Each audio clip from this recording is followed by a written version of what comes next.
Hello friends, welcome to yet another fascinating video of Wisdom Zone. This is Shubhro, and friends, in today's video I am gonna give you some extremely useful English phrasal verbs for everyday conversation. So it is my earnest request to all of you, please watch this video carefully to learn all the useful English phrasal verbs I am gonna discuss today.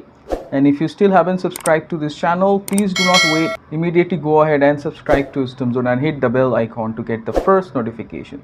So without wasting any more time, let's get started.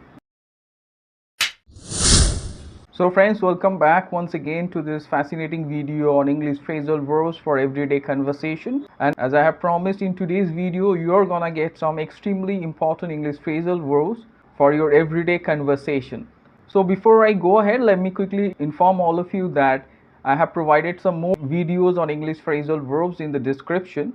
So if you still haven't checked those videos, please do not forget to check the links given in the description. So without further ado, let's get started with today's important English phrasal verbs. So friends, the first important English phrasal verb I'm going to discuss for everyday conversation is on your screen, that is gear up. Let me repeat once again, it's gear up. A very useful phrasal verb for your everyday conversation. It means to get ready for a busy period which is going to come. So that's called to gear up for something. So as you see the example, the shopping malls are gearing up for the New Year sales. That means they are getting ready for the New Year sales. Obviously, the busy period, I hope you know, during the New Year sales, people in fact go to shopping malls to buy. So they are gearing up for that. Up next, we'll dive into the second one, that is go in. So let me repeat once again, go in.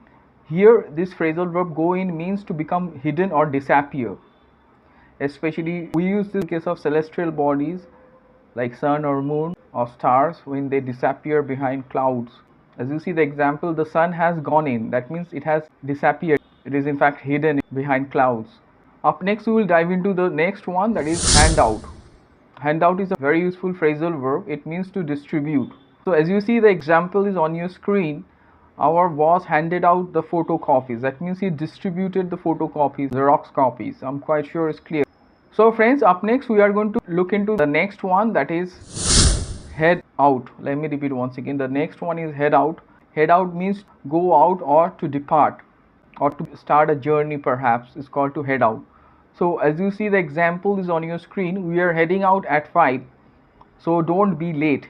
That means we are going to depart at 5, and that's why this caution is given, so don't be late. So up next we are going to focus on the next one, that is hit back. It means to respond to a criticism in a strong manner, in a strong way, or strongly. When you respond to a criticism made by someone and you in fact retaliate or respond to that, that's called to hit back. As you see the example, the Prime Minister hit back at his critics in his speech last night. So I'm quite sure it's clear. That means he responded, he verbally retaliated the criticism, retaliated to his critics. Up next we are going to dive into the next one, that is jack in. So let me tell you, jack in is used in informal context. It means to quit your job or give up. So that's called to jack in.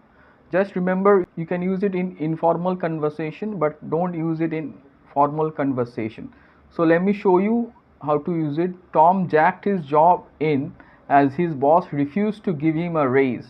That means he left his job, he quit his job as because his boss refused to give him a raise. So I'm quite sure it's clear. Up next we are going to straight away dive into the next one, that is kick out.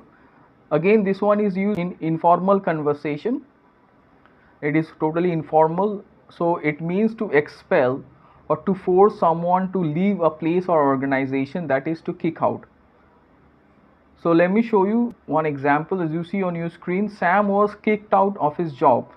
So you must have heard it sounds quite informal. You cannot use it in case of formal conversation, but in case of general and informal conversation, you can say he was kicked out of his house or he was kicked out of his job. I'm quite sure it's clear. So friends, up next we are going to dive into the last one for today, that is kiss off. So the last English phrasal verb for everyday conversation is kiss off. It means to consider something to be unimportant or inferior.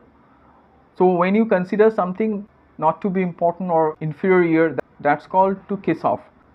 As you see the example, the politician kissed the criticism off. That means he ensured that it's not very important and he did not pay attention and he neglected it. So I'm quite sure it's clear. So friends, today you got some extremely useful English phrasal verbs for everyday conversation. They are quite handy for your day-to-day conversation, and you can also incorporate them in your writing. So please go through the examples and make sentences and comment below. And if you still haven't subscribed to this channel, please do not wait. Immediately go ahead and subscribe to Wisdom Zone and hit the bell icon to get the first notification. So stay tuned for further informative videos, friends, and please do not forget to like, share, comment and subscribe to Wisdom Zone.